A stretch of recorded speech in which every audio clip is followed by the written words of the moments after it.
Ассаламу алейкум, урматтуу мекендештер, амансыздарбы? Кыскасы сиздер үчүн дагы бир өзгөчө сунуш.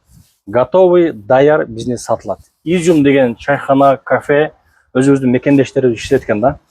Бул жерде өздөрүнүн клиенттери бар экен. Бизнес сатуунун себеби семейный бизнес экен да. Агабыз Кыргызстанга кетип атыптыр иштери менен. Ошого бул жакта бир адам иштете албаган үчүн сатыканга туура келип аткан. Чындыгында бул жерде өздөрүнүн клиенттери бар экен, жана доставкалары бар экен, бул жактан өздөрүнүн клиенттери бар экен да. Анан эң аз доход болгондо айына чисто 200-300 миң доход табат экен туугандар.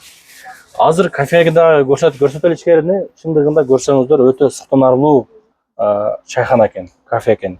Күндүзү чайхана кылып иштесеңиз болот, түндө туулган күн кафе кылып иштесеңиз болот экен. Так, достор, ичкерге кирели, анан ичкерде маек кылалы. Келиңиздер, ичкерге келе берсеңиз. Киргенде эле туугандар, тазалык, айымдар үчүн, эркектер үчүн тазалык. Эки деп коебу, мужской туалет, женский туалет. Киргенде эле өзүңүздөр байкасаңыздар, мындан уюттуу. Өтө мындай европейский стиль да. Эми өзүңүз кафеге салып сүйлөп берсеңиз, Ассаламу алейкум туугандар, ушул биздин кафени сатып атабыз. Сатыштын себебин дагы бир жолу айттык. Кыргызстанга кетип атабыз. Ошо сатканды ичип сатышып атат. Ошо кимге буйруса дагы буйрсун. Ушу подробно дагы көрүп эме кылыңыздар. Мен аны өзүм тартып көрсөтүп берейин подробно. Туугандар, мынакей. Канча ай болду иштеткениңизге кафени? 7 ай болду иштеткенибизге. 7 айдан бери иштесең. Мына карасаңыздар туугандар. Мындай жасалган стилдери, мына полдору. Көп чайханага кирсеңиздер, мындай таза чайхананы мындай табыш кыйын да. Өтө столдору дагы жакшынакай. Айына канча тапса болот сатып алган адам мисалы үчүн? Айына минимум 200 выручка. Бул таза, бүт расходтон сырткары. Таза. Ошо биз ачкандан бери бир да жолу блогерлерге, эмелерге реклама кылган жокпуз. Биз сарафанный радио болуп, тууган урук, дос жарды чакырып, ошодон эле кетти. Анан мына жакта тегерек чекедеги өзүбүздүн жердештер, анан көбүнчө ошо орус туугандар, мына жактагылар, орус туугандар.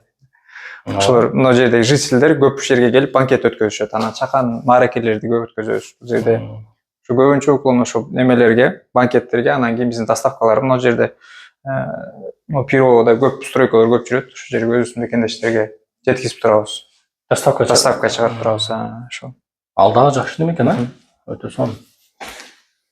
Мына достор көрсөңүздөр, күндүзү чайхана болсо, түндө неме, туулган күн, банкет, той дагы өткөздүм дейсизби, бир жолу? Той өткөздүк, чакан шо той болот. Анан кийин баягы кыз узат деген чакан тойлорду өткөзөбүз. 60 адамга чейин батат. Сонун жер экен. Мына карасаңар, баары дагы жостойт. Кыскасы, акчасы 1 650 деп атыптыр. Реал алам дегендерге түшүп берет экен. Сатып алган адамдар болсо, ичиндеги нерселер калат экен да, баягы идиш аяк бүт баарды калат экен. Азыркы иштеп жаткан кандай болсо, ошо боюнча таштап сумкаларыбызды алып чыгып кетебиз дейт. Демек, сиздер үчүн жакшы мүмкүнчүлүк да, бизнесмендергечи. Алып койсоңуздар, алып туруп рекламаны басасыздар, өтө сонун болот. Булар вообще реклама кылган эмес экен туугандар. Реклама кылбаса дагы ушундай даражага жетип тур да. Эми семейный бизнес туугандар, ар кимдин шарттары кандай кетип атыптыр, ошого сатып атыптыр. Мына карасаңар, сонун жер. Мощный. Так, бул жер өзү негизи кимдики? Бул жер орус эменики, ал хозяин бул жерде ушул жерде эле отурат, офиси бар. Хозяин өтө жакшы адам. Ошо. Анан лишний проблема эмелер болбойт да. Өзү карап турат да, өзү карап кое берет. Бул жерде влиятельный адам да, чамча байгандай текшерүүчү адамдар. Кухнясына кирсек болобу? Болот. Кухнясына кирсек. Кухнясы бүт калат экен,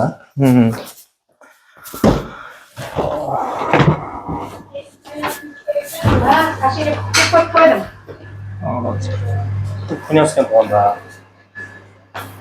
Смело. Аш болот бул жерде. Аш бар, биякта мангал. Шашлыктар бул жакта? Шашлык бул специально мына пожарный безопасностька бул коюлган. Бүт немеге стандартка жооп бере турган эме да, мангал. Противопожарный. Идиштер бүт калат, Идиштердин бардыгы калат. Бу жерде айтып атам го, бүт бар. Биякта отдельный комната бар, эми ал жакта азыр газировка да, неметпей эле койсун. Бул жакта бар, а? Отдельный комната дегенде кандай комната ал? Эмне кылат ал? Эми офис кылып койсо болот, анан персоналга раздевалка кылып койсо болот ошондой. Парковка маселеси кандай болуп атат? Парковкасы кенен, парковка мына жерде бесплатный парковка. Мощный. Бул жер санузелде. Мынакей парковка. Мына жакта кое берет экен, а? Бул жак парковка, жол нар жагыракта дагы ушундай чоң парковка. Андай кармашкаларчы. Кафе изюм. Өтө чоң жер экен, мына жакта. Акчам менен алып калсам болчу. Достор, ушул телефон номерлерге чала бересиздер. Сатып алам деген бизнесмен акелер болсо иштете бересиздер. Шеф, ийгилигин да сатылып калсын. Бар болуңуз, аман болуңуз.